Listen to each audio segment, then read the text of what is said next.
Hello, everyone. Hello. Well, if you're like me, you don't want to leave anything on the table as far as the blessing and favor that God has over your life. I don't want to leave anything on the table. I don't want 60% or 50% of the blessings that God has for me. I don't want 70%.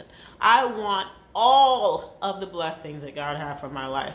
And so I'm doing this video because I think some people are not aware that we can play a part in blocking God's blessing from manifesting in our life. Yes, we can play a part. And so I am going to be going over several ways that we can block God's blessing from manifesting. And anytime it comes to things of God and things that He has for us and blessings that He has for us, a lot of that has to do with being aligned to Him and His words and His principles. And so one of the ways that we can actually block our own blessing is by moving and living in unforgiveness towards another person.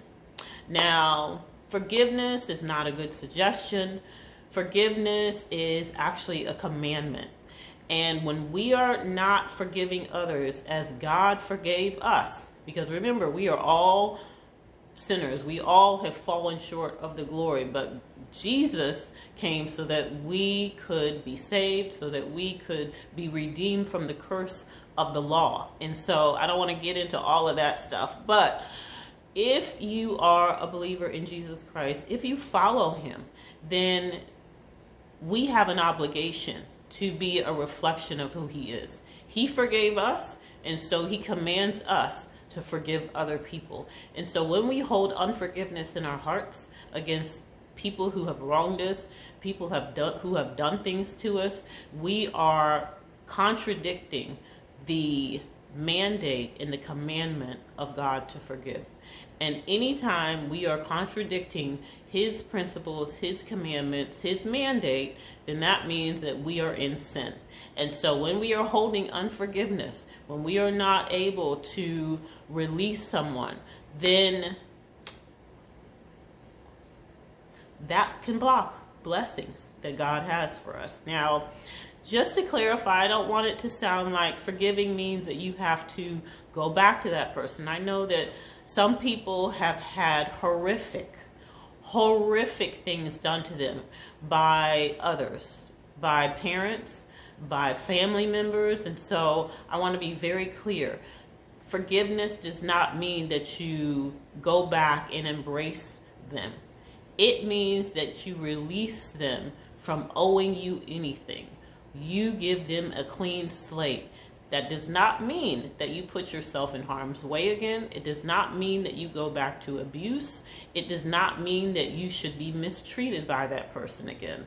But you are releasing God to deal with them in whatever way that is. And not wanting God to deal with them in a hateful way, meaning that you can't wait for God to get them or something like that. We've all done that or whatnot, but you release them.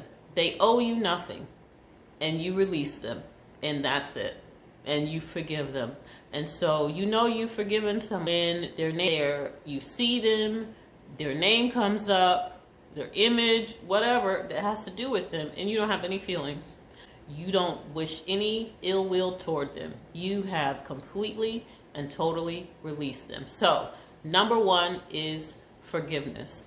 The second thing, or the second way that we can actually block our blessings of God from manifesting in our life is to hold on to anger and bitterness. Anger and bitterness. Now, I will say this. God gave us all of our emotions, including anger, to help us navigate life. But the Bible tells us, be angry, but sin not. So you get angry, but not to hold on to that anger, right? You release that anger. And so we want to make sure that we are doing that according to His will, We cannot ask God to come into a situation where there's strife and anger. He doesn't do that. In fact, I know he doesn't do that because whenever I feel the presence of the Lord, and if I stay angry with someone too long, let's say more than 24 hours or whatever, I can literally feel his presence lifting off of me, his tangible presence lifting off of me. And so he does not abide where there is anger and strife inside. He won't do it. So we don't want to position ourselves to be in anger because we don't want to miss anything that he has for us. So no anger. The third one is not following his instructions. If he tells you to do something, then do it. You know, not all sin are things that are just written in the Bible. Yes, there are certain things that we all know. He's like, yeah, don't do that, don't lie, don't cheat, don't steal, don't all of these different things. Yeah, okay, that's sin. But if he tells you to do something and you don't do it, that's as much of sin as any of those things in the Bible. So if he tells you to give someone $50 and you choose not to do it, and he's like, give him 50, and you're like, no, and he's like, give him 50, and you're like, nope, that's as much sin as anything in that Bible. God is not going to be quick to pour his blessings out when you are not in alignment with him. God is never in alignment with sin. He's never in alignment with sin. But he wants us to be in alignment with him. And so we have to turn our back on sin to be in alignment with him. I hope that makes sense. So when we come into alignment with sin, we are essentially blocking him. We are, not him, we are doing it. Because we have a choice and we're choosing sin over him. And when we choose sin over him, it's a blocker. It blocks blessings. So we don't want to do that. The next one is living a lifestyle of sin. And when I say a lifestyle, you know, we're all going to sin every now and again. Maybe a few things happen this week or whatever, and you sin and you're like, oh, I shouldn't have said that. I did that out of anger. I said that. I was being mean. I need to ask for forgiveness. I need to repent. I need to whatever. But when we are living every day in that sin and we are choosing it, right? Let's say every day we just lie. That's just part of us. We just say whatever is convenient to get us whatever we want. We are living a lifestyle of lying. That is not gonna work if you want God to release blessings upon your life. If you don't want to block the blessings of God, get into alignment with God, right? And so again, any lifestyle of sin is just not going to work as it relates to getting your blessings from God and the manifestation of such in your life. And just for clarification purposes, I just want to say that even though some people who are steeped in sin are seemingly blessed, you never know what's going on the inside. You know, we can think of the comedian. I loved Robin Williams, and he was funny. He was rich. He had a family. He had people around him who loved him, but yet he was tormented. He was tormented. And of course, I don't know anything about his life. I don't know anything, but I'm just saying that sometimes people perceive others as having it all, when really they don't know the inner workings of what's going on in them and with them. And so don't go by perception. You know, stay focused on you and you making sure that you're aligned with the Lord, because you don't know, you don't know. I loved Robin Williams. I was heartbroken when I found out that he had committed suicide, years ago. But then it just became so much more apparent. You never know what anybody is going through. So even though there are people out there who seemingly have it all together, you want the peace of mind that God gives when he gives his blessing to you. Because let me tell you something, if you get your blessing yourself, that means that you are going to have to continually work to keep your blessing, work to guard your blessing, work to keep everybody's hands out of your blessing. But when he gives it, that's his job. That's all him. So the last thing that I wanted to say about 5 things that you can do to block the blessings of God from manifesting in your life is putting other things and people before God.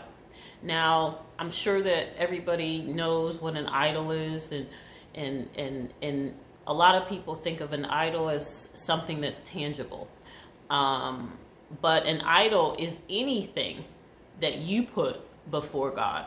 So whether or not it's a person, whether or not it's a thing, whether or not it's money, whether or not it's your children, your home, your spouse, your job, your business, whether or not, whatever it is, anything that you put before God is displeasing to him.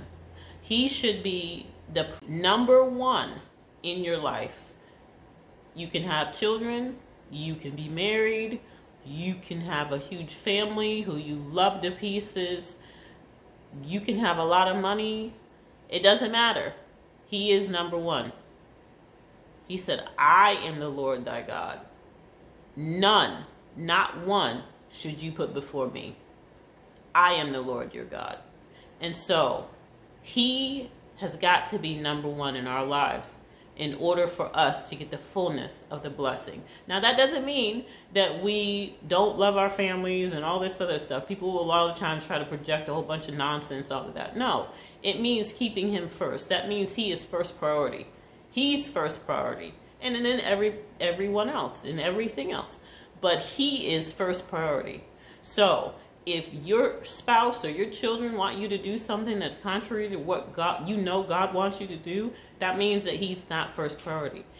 So ask yourself, is he number one in your heart? Is he number one in your life? Because anything that comes before him will block you from being able to really receive the fullness of the blessing that he has you. He is God and God alone. So I hope that this gives you some clarity to how you do have an impact on whether or not you receive the fullness of blessing that God has for you in your life. And if this was helpful at all, if this provided any clarity or whatnot, please let me know. Give me a thumbs up. I love to see the comments and get feedback or whatnot. But until next time, have a good one, and I will see you guys on the next video.